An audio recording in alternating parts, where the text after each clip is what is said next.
Hi everybody, I'm Mike Gasior and welcome to my February 2005 commentary. And as promised, this month I'm going to talk about stocks and the stock market. Specifically, I'm going to talk about common stock.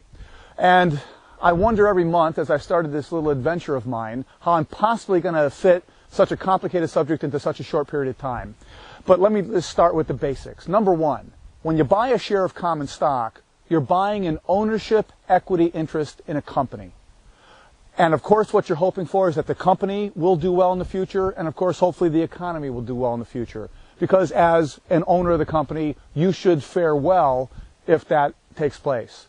Now, there are stocks that pay dividends, which is basically supposed to be your part of the earnings, sharing the earnings of the company among the owners. But of course, the bigger potential for gains is through the rising of the stock's price, which again, if the company's doing well, the economy's doing well, you should do well. Now you hear all these different stock indexes talked about. Dow Jones Industrial Average, Standard & Poor's 500, NASDAQ 100 Index. All these indexes, what they simply are is a compilation of a bunch of different company stocks put together by whomever the provider. Dow Jones & Company, Standard & Poor's, whomever. To try to give you either an overview of the entire stock market, which is what the Dow, the S&P, the NASDAQ are. And of course, there's indexes that focus on particular industries. The Dow Jones Transportation Average, the Utility Average. But here's the thing.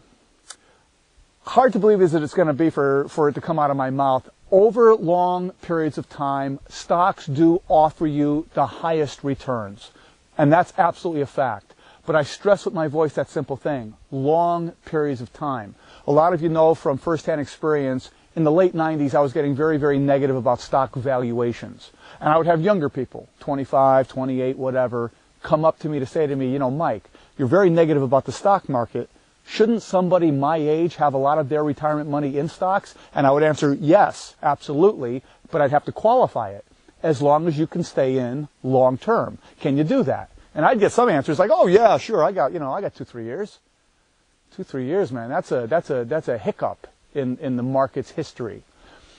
Long periods of time. Over any short period of time, other asset categories can and will outperform stocks.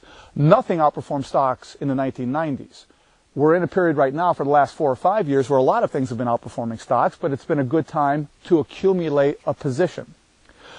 The hardest thing about picking stocks, obviously, is how do you decide what to buy, what not to buy? And basically, that breaks down into 3 pretty distinct schools. You'll hear discussion about fundamental analysis, where we analyze fundamental things about companies. What are their earnings? What are their revenues? How much debt are they in? What is their debt-to-equity ratio? Who is the management of the company? How often do they turn over their inventory? What do they have for assets?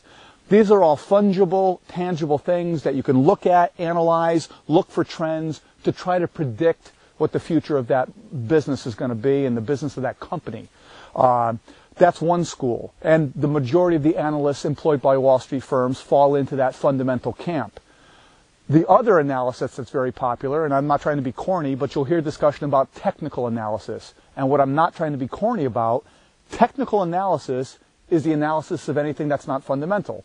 The most common technical analysis people are familiar with is, you won't hear it this way, Dow theory, named after Charles Dow, who's the Dow of Dow Jones & Company. You see all these graphs everywhere. You go on Yahoo, you look in the Wall Street Journal, you look on a trader's screens, and that's all you see are these graphs. Charles Dow theorized over 100 years ago that it's not these fundamental things that move stock prices or the price of anything. It's attitude, people's psychology. And his theory was simple.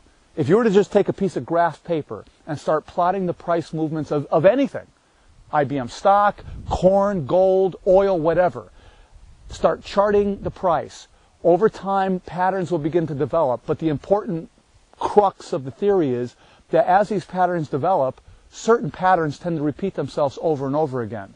And as it is throughout nature, things tend to move in trends. Full moon, new moon, high tide, low tide. And stocks and other commodities are the same.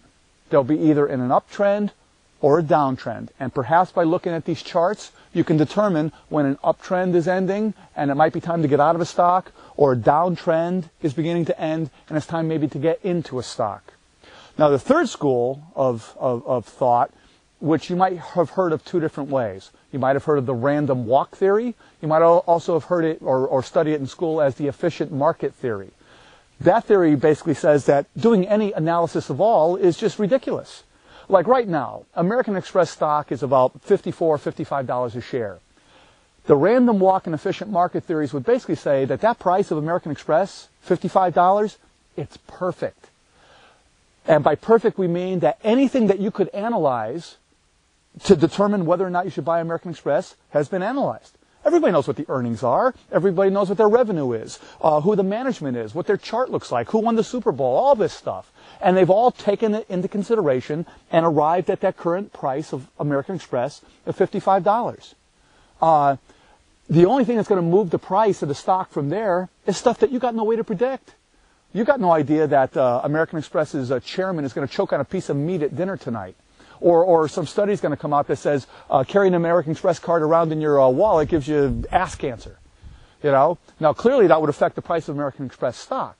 But since you have no way to predict these things, you have no way to predict stock prices, which is why you've seen all these studies of chimps throwing darts at bulletin boards and so on, managing to beat the market.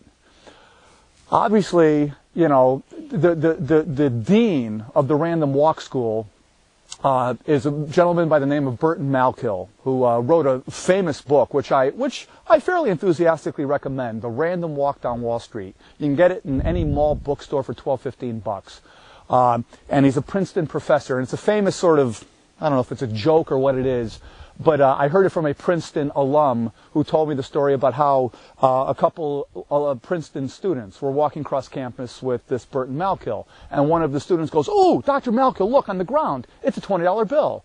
And he doesn't even look. He keeps on walking. He goes, "No, there's not, because if there was, somebody would have picked it up by now." But the fact of the matter is, in a perfect world, obviously there wouldn't be 20s laying around on the ground. But that's the thing. The world is not perfect. So, through whatever method it is that you decide whether or not to buy stocks, fundamentals, technical analysis, or throw in darts, over the long haul, stocks will provide you with the greatest return. And, you know, if there's anything that you really need to accept, and it takes people forever, I deal with people that just get out of school and they really want the financial markets to make sense. But the hardest thing to accept is what will change stocks, prices more than anything else is perception. If people's perception of the value of stocks changes, it's immediately going to affect the value, whether there's a fundamental or technical change. So that's as much as I can cram into a short period of time. Now, next month, we're going to be talking about preferred stocks. And I hope you'll tune in as this series goes on and we talk about one market after another. So it might seem like the most simple advice at all, but the one thing I got to tell you is whatever you do with your stock portfolio, try to not let it do this. All right? You guys take care.